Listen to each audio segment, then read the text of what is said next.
Eh bien, salut tout le monde, j'espère que vous allez bien. Et oui, on est dans le nouveau décor, dans le nouveau studio YouTube. Je suis vraiment content de vous accueillir pour cette première vidéo. Il y a quand même pas mal de choses qui vont encore changer parce que, faute de budget, il va y avoir du RGB, il va y avoir un néon marqué PC et console en bleu. Pour vous la faire courte, je vous situe un peu. Derrière moi, vous avez mon PC principal avec lequel j'encode les vidéos, que je les mette sur YouTube et puis bien sûr que je tourne aussi les vidéos. Sur la table de droite, vous aurez une table de bench, sûrement sur une plateforme AM5, pour tester tous les nouveaux composants. Et puis, sur ma gauche, ici, ça sera vraiment la table, là où on va faire les tutos et les montages PC. Et bien sûr, les présentations de produits. Donc, j'espère que ça vous plaira. Aujourd'hui, on se retrouve pour une vidéo concernant les cartes graphiques. Alors, j'ai pris des cartes graphiques de moins de 1000 € parce que je voulais pas aller au-dessus de ce prix-là. Parce que malheureusement, ça n'a pas vraiment évolué au niveau tarif au-dessus des 1000 €. Donc, on va partir de la RX 6500 XT à la RX 6700 XT en passant par les RTX et ainsi de suite. Ok? Donc, c'est parti! On va commencer avec une carte d'entrée de gamme, la RX 6500 XT. Elle fait très bien le job en 1080p. Et surtout pour le prix, on est à 251,49 €. Alors, je vous conseillerais plutôt une RTX 3050 parce qu'elle est un petit peu plus rapide, on va dire, un petit peu plus puissante. Le problème, c'est que c'était affiché à 279 €. Aujourd'hui, on arrive à les toucher à plus de 500. Donc, ça ne sert strictement à rien et on va le voir après. Donc, comme je vous avais déjà montré une vidéo sur la RX 6500 XT, pour 250 €, franchement, ça vaut vraiment le coup et surtout, ça peut vraiment dépanner actuellement au niveau des cartes graphiques parce que ça reste quand même assez cher, comme je vous l'ai dit en présentation. Donc, pour 251,49 €, on a une XFX qui est vraiment très très bien, je vous l'avais déjà présenté. Elle a tout ce qu'il faut, franchement, pour du 1080p. Bien sûr, on n'aura pas un 144 Hz, mais encore une fois, ça peut vraiment dépanner. On continue avec la Sapphire Pulse. Elle est un petit peu plus chère, elle est à 319,99 €. Moi, je vous conseillerais, si jamais vous avez 250 €, de prendre celle-ci, puisque de toute façon, au niveau des perfs, ça sera exactement la même chose. À part cette fois-ci, on paye la marque. Après, voilà, c'est une question de budget. Je vous conseille quand même de prendre celle-ci si vous devez en choisir une, puisque de toute façon, ces deux ventilateurs, ils ont quasiment les mêmes specs. Donc, partez là-dessus. Et on enchaîne tout de suite avec une RTX 3050. Maintenant, c'est vrai qu'elle est un petit peu plus puissante que la RX 6500 XT. Malheureusement, au niveau du prix, c'est pas ça. Aujourd'hui, sur Infodiscount, on arrive à l'avoir à 382,90 €. Alors le prix est barré puisque c'est en arrivage. Vous regarderez bien, ça arrive le 25 février de ce mois-ci. Donc ça vaut peut-être le coup de checker s'il vous faut absolument une RTX 3050. Moi personnellement, pour 382,90 €, je suis désolé, je prendrai une RX 6500 XT qui est un peu moins véloce, effectivement, mais par contre, on gagne quasiment 150 €. On continue avec une RTX 2060. J'en ai mis une parce que au niveau du prix, c'est la moins chère que j'ai trouvée. Je sais que il y a 3 abonnés qui me demandent à chaque fois une RTX 2060 si j'arrive à en trouver une. Bah voilà les potes, j'en ai trouvé une. Personnellement, je dois vous dire que je ne mettrai pas 514 € pour une RTX 2060, même si elle a 12 Go. Je trouve que ça vaut pas le coup. Je préférerais encore attendre, économiser et puis m'acheter une 3060. Donc là, c'est une MSI, donc une 2060 Ventus, il y en a deux. C'est pas la plus jolie, je trouve, au niveau du design. Je l'ai trouvée sur Alternet, elle est à 514 €. Les autres prix, franchement, c'est complètement aberrant. J'ai même vu des 2060 avec 12 Go à plus de 700 €. Dans ce cas-là, partez directement sur une 3060. Et justement, on enchaîne avec une 3060 avec 12 Go. C'est l'entrée de gamme de chez Gigabyte.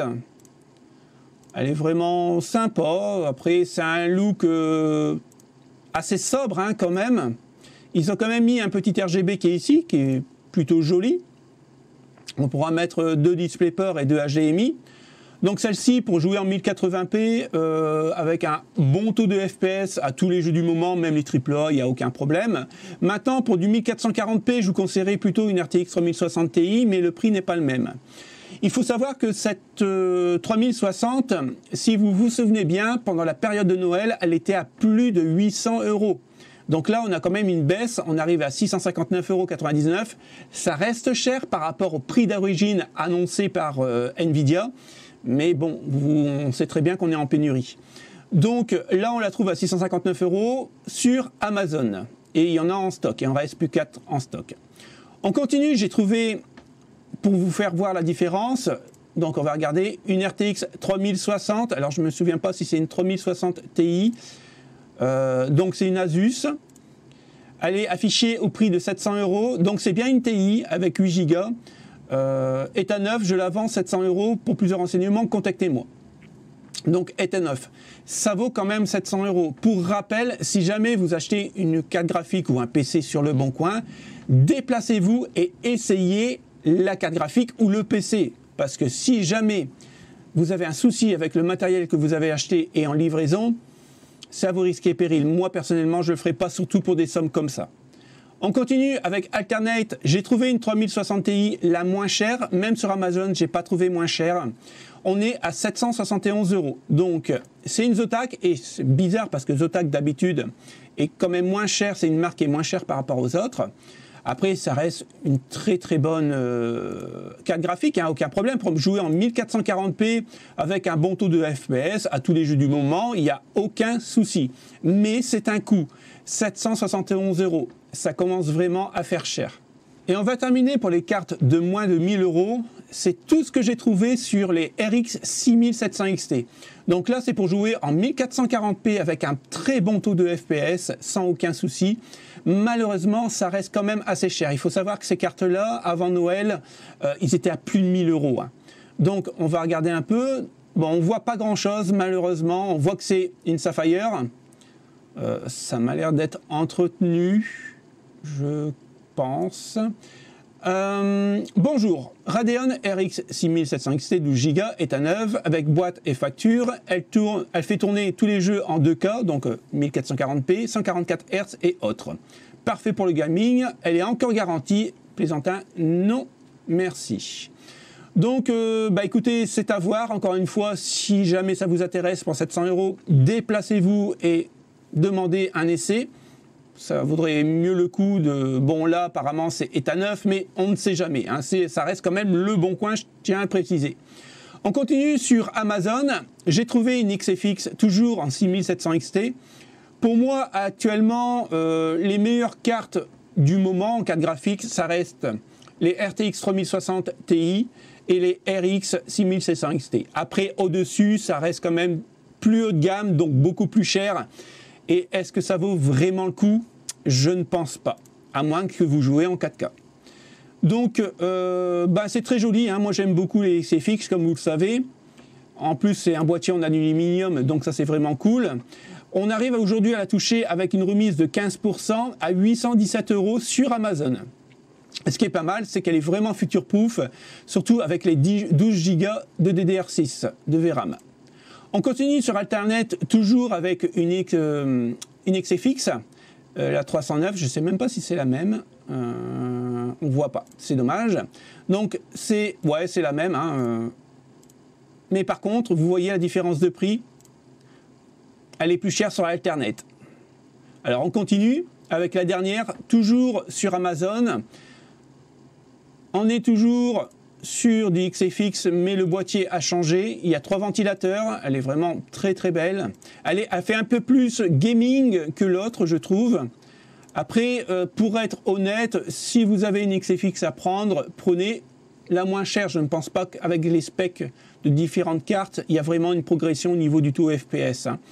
Donc là, on est à 837 €, voilà, sur Amazon, et il y en a en stock. Donc voilà les potes, c'est vraiment des cartes. Après, j'ai trouvé aussi d'autres cartes, bien sûr, plus haut de gamme, mais là ça dépasse les 1000 €, on va vite arriver à 1300 €. Est-ce que ça vaut vraiment le coup? Dites-le moi en commentaire, si jamais vous voulez que je refasse une vidéo sur les cartes de plus de 1000 €, ça pourrait peut-être aider certains aussi, hein, il en faut pour tout le monde. Là, actuellement, c'est tout ce que j'ai trouvé en dessous des 1000 €. Les prix commencent à baisser, je trouve, surtout les RTX 3060, sur les RX 6500 XT, ça commence vraiment à baisser. Malheureusement, je trouve que sur les RX 6700 XT et sur les 3060 Ti, Ça baisse, mais c'est encore assez faible. Donc il va falloir attendre encore quelques mois si vous voulez ce genre de cartes. Pour essayer de les avoir, on va dire, dans les 700 €, ça vaudrait peut-être le coup de regarder. Donc voilà les potes, bien sûr, tous les liens seront en description. On va se retrouver samedi pour les bons plans du 1 vert. Et puis je vous dis à la prochaine les potes. Merci d'avoir regardé. Salut, ciao ciao.